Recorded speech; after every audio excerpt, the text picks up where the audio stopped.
apologies for not doing a video for over a week now, I think. The kids are on half term, so I've been their entertainer, which can be a little grueling to be honest, and tiresome at times, but we've also had an awful lot of fun. We went to see the new Bond film yesterday, Spectre. Oh, it was okay. Way too much hype for an average film. If you haven't, I wouldn't bother. I'd wait for it to come out on DVD. It's okay, but it's not that great. I'm also awaiting a green screen to arrive, and I have to admit I'm really looking forward to see what I can do with this. Anyway, back to it. Islamic State planning mass attack on Britain, warns head of MI5. Islamic State terrorists are planning mass casualty attacks in Britain, the head of MI5 has warned. Andrew Fatty Four Eyes Parker, Director General of the security agency, said threats from homegrown jihadis who want to fight for the militant movement showed no signs of abating. He also publicly admitted for the first time that MI5 had to carry out computer hacking attacks against terror networks to crack their communications. Delivering the Lord Mayor of London's annual Defence and Security lecture, he said the current level of threat was the highest he had seen in a career spanning 32 years. In the past 12 months, his agency had thwarted 6 terror plots in the UK and another 7 abroad. Now, I don't know about you, but I just don't believe a word this man says. Not a single bloody word. Good old Andrew Fatty Four Eyes Parker. He comes out seemingly every month, but I'm sure it's a lot less than that. But he comes out and reminds us all just how lucky we are that we have him and his agency MI5.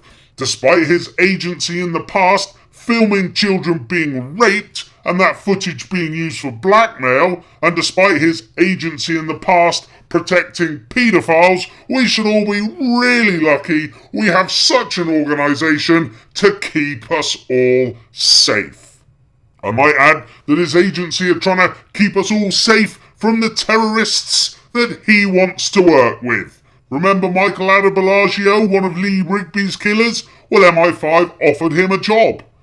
Also, who can forget Abu Hamza, the hooked cleric? He was also working with MI5. And how many other terrorists has Andrew Fatty Four Eyes Parker worked with that we know nothing about? Fatty Four Eyes is now telling us that ISIS are planning mass attacks on Britain. But let's be honest, they needn't bother. If death and destruction in the UK is what they seek, with untold people needlessly dying, then they could save themselves an awful lot of bother with planning, with getting equipment, with finding suicide bombers, etc. They could have just voted for the Conservatives in the last general election, as the Conservatives are doing exactly what ISIS want to do, and then some.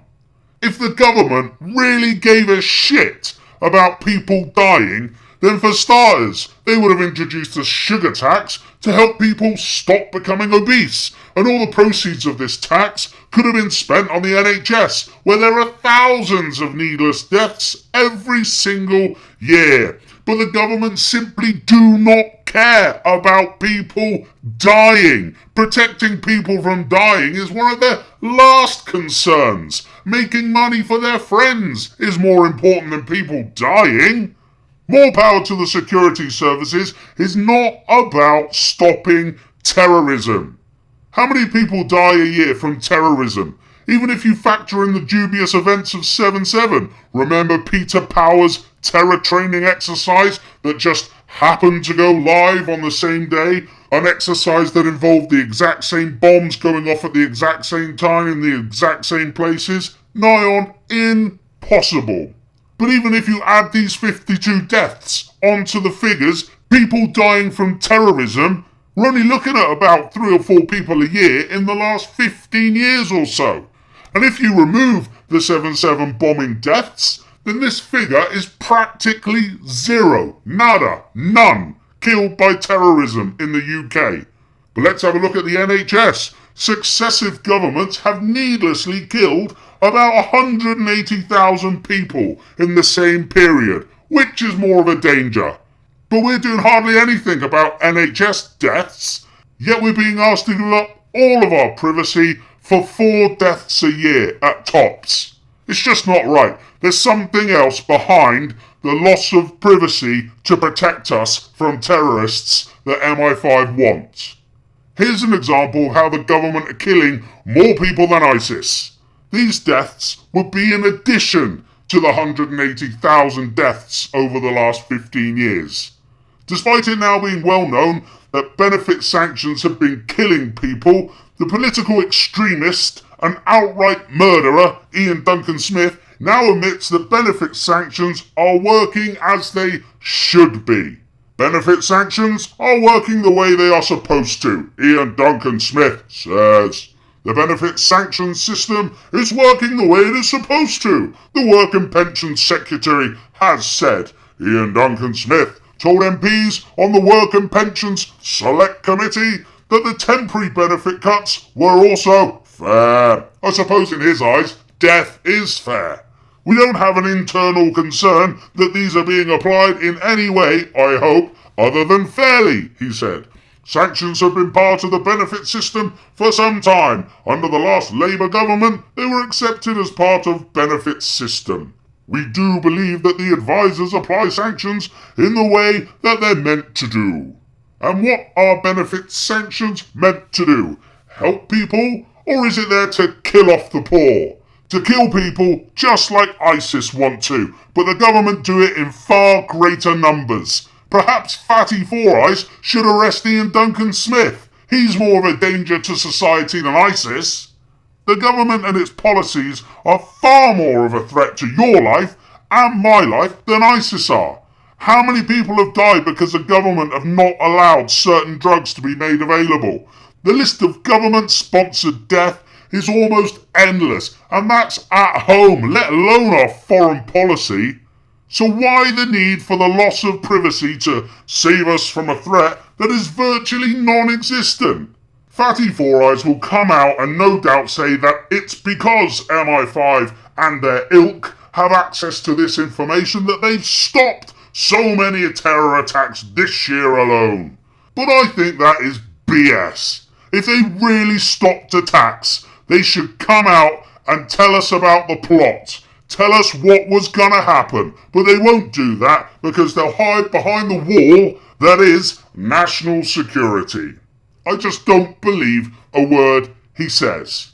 In America, the government are behind all of the so-called terror plots. They find the patsies, talk them into doing an attack, otherwise they just wouldn't have bothered. They get the bombs for them, they get the weapons for them, and they stop them just before the attack's about to happen so they can parade and pump their chests out and look how good we are. We stopped terrorists. Yes, terrorists that simply wouldn't have existed had you not have funded, trained and armed them.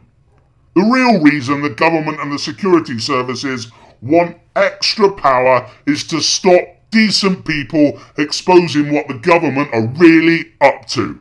The government don't want the general public to know what they're really doing behind the scenes, because if they did, there will be a revolution by the following morning. Even the X Factor addicts might get upset if they knew the truth. Heaven forbid, even the phoners might look up from their 4-inch screen. Although that might be pushing it a bit. This is an example of the type of thing the government don't want you to know. This is part of the reason why they're clamping down on the Freedom of Information Act. Now everybody knows George cocaine-loving, rectum insertion-loving Osborne is the architect of austerity. It's his policy, a policy that's claimed more lives than ISIS could ever hope to. And we all know that it's aimed at the less well-off. Remember, in this country, it's socialism for the banks, we pay their debts, but it's capitalism for the poor, meaning we take everything they got. But George Osborne is a 15% shareholder of his father's company, Osborne and Little, who are a wallpaper and fabric company on the King's Road in London. You have to be a millionaire to go in there, apparently. Well, according to Chunky Mark, bless him, Osborne and Little haven't paid corporation tax this year or for the last few years, In fact, they haven't paid a penny in corporation tax on over £200 million in sales.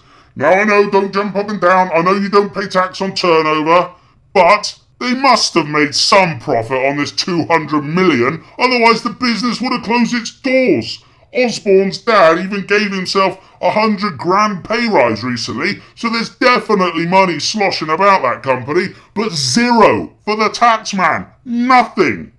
Just think about this for a second. Put your iPhone down, switch your Xbox off, turn off X Factor, listen to this. Just think about how hypocritical, how unbelievably immoral this is. George Osborne, who wants to cut tax credits to the 3 million most vulnerable working families in the country, losing them thousands a year. George Osborne, who is making Ian Duncan Smith cut benefits so much so that people are dying of starvation. George Osborne, who implemented a bedroom tax that has made people commit suicide.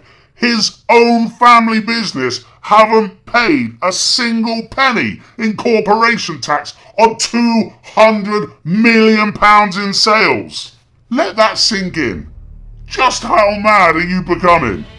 If this is true, I haven't verified it yet, but I'm trying to, this should bring Osborne down. This is a smoking gun to the fact that the Conservatives do not care what they do. They just run roughshod. As long as they make money, they don't care who gets hurt or how they make it. This should destroy Osborne, even if the loopholes that Osborne and Little used are legal. Morally, George Osborne is bankrupt. And if everyone passes this information around, contact their MPs, heaven forbid protest about this, he could be gone. But I bet you this, not one journalist, not one news anchor, and certainly not one MP will ask him about this. No one has the balls in this day and age.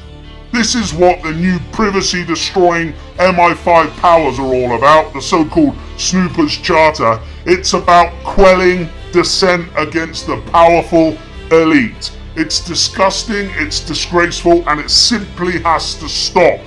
As you know, I went to see Spectre yesterday, and before the film started, they advertised a documentary of the future in the UK. It was called Mockingjay Part 2. That's where we're heading, people. We need to decide what kind of life we want to live in the UK. Do we want a police state where everything we do is monitored, assessed, and acted upon by the authorities accordingly, according to their rules, by the way? Or do we want to live in a free and open society?